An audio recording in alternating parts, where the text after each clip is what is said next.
Hello, my friends. We are picking up where we left off yesterday with reading Because of Winn-Dixie. Yesterday we read chapters 1 and 2, and today we're reading chapters 3 and 4.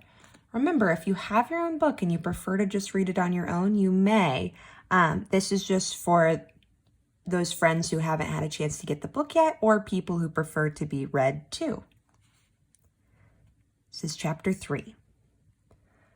I started in on Winn-Dixie right away, trying to clean him up. First, I gave him a bath. I used the garden hose and some baby shampoo. He stood still for it, but I could tell he didn't like it. He looked insulted, and the whole time, he didn't show me his teeth or wag his tail once. After he was all washed and dried, I brushed him good. I used my own hairbrush and worked real hard at all the knots and patches of fur stuck together. He didn't mind being brushed. He wiggled his back like it felt pretty good.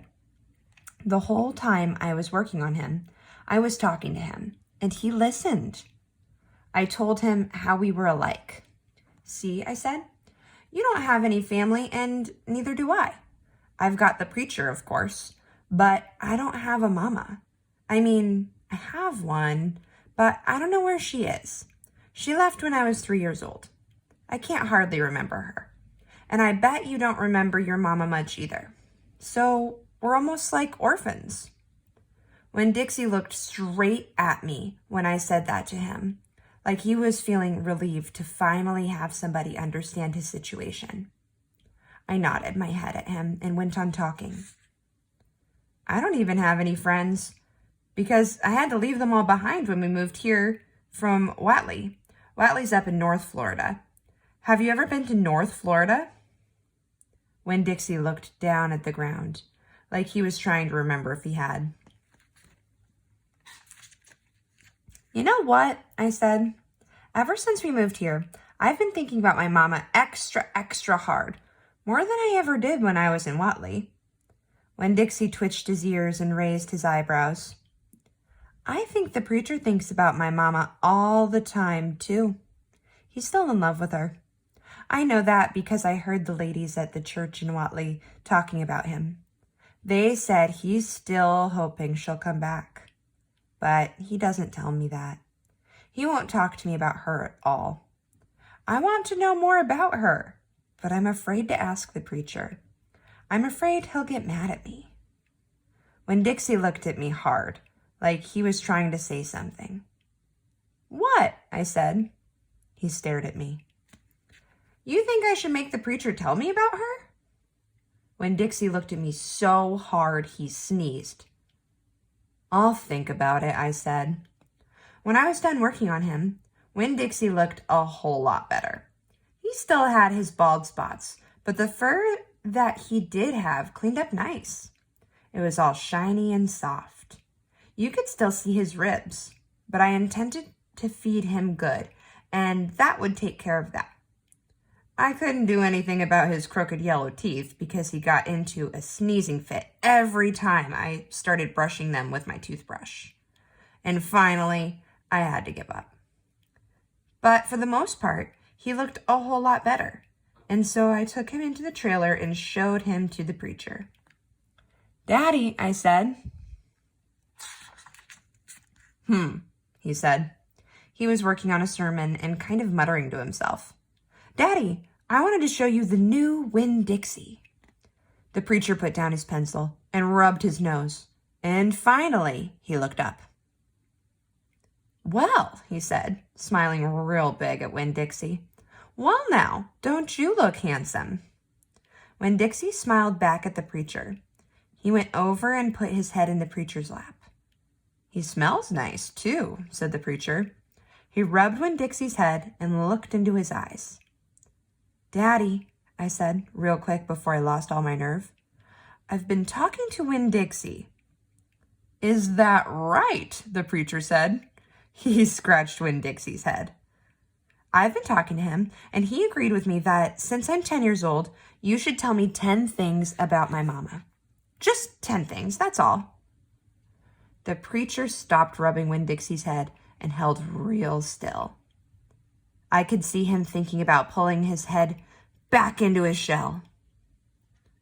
"One thing for each year I've been alive," I told him.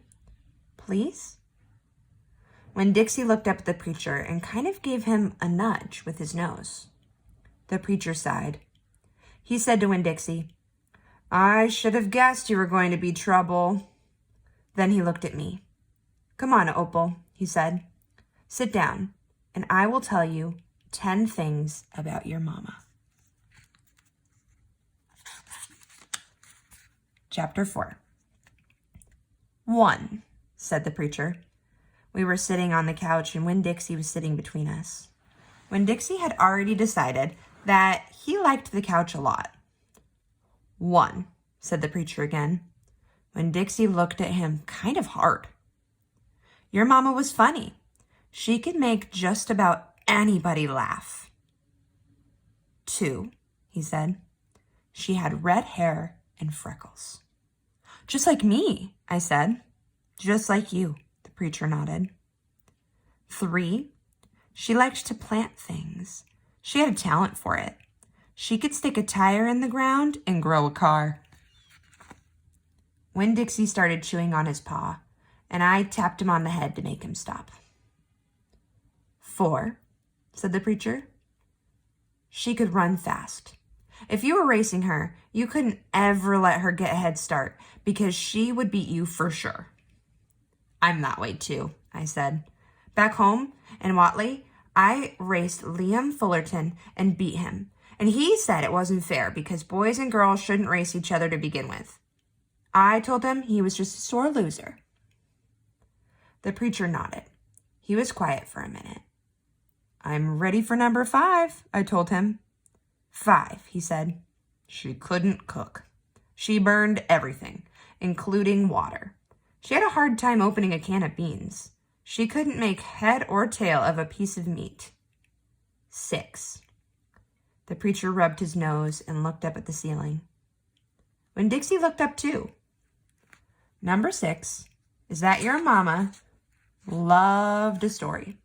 She would sit and listen to stories all day long. She loved to be told a story. She especially liked funny ones, stories that made her laugh." The preacher nodded his head like he was agreeing with himself. "What's number 7? I asked. "Let's see," he said. She knew all the constellations, every planet in the nighttime sky, every last one of them. She could name them and point them out, and she never got tired of looking up at them." "Number 8, said the preacher, with his eyes closed, "was that she hated being a preacher's wife. She said she just couldn't stand having the ladies at church judge what she was wearing and what she was cooking and how she was singing. She said it made her feel like a bug under a microscope." Winn-Dixie lay down on the couch. He put his nose in the preacher's lap and his tail in mine. 10, said the preacher. 9, I told him. 9, said the preacher. She drank beer and whiskey and wine. Sometimes she couldn't stop drinking. And that made me and your mama fight quite a bit. Number 10, he said with a long sigh. Number 10 is that your mama loved you. She loved you very much. But she left me, I told him. She left us, said the preacher softly. I could see him pulling his old turtle head back into his stupid turtle shell. She packed her bags and left us, and she didn't leave one thing behind. Okay, I said. I got up off the couch. Winn-Dixie hopped off too. Thank you for telling me, I said. I went right back to my room and wrote down all 10 things the preacher had told me. I wrote them down just the way he said them to me so that I wouldn't forget them. And then I read them out loud to Winn-Dixie until I had them memorized. I wanted to know those 10 things inside and out. That way, if my mama ever came back, I could recognize her, and I would be able to grab her and hold on to her tight and not let her get away from me again. All right, friends, things are getting a little heavy and interesting here. Tune in tomorrow for the next 2 chapters.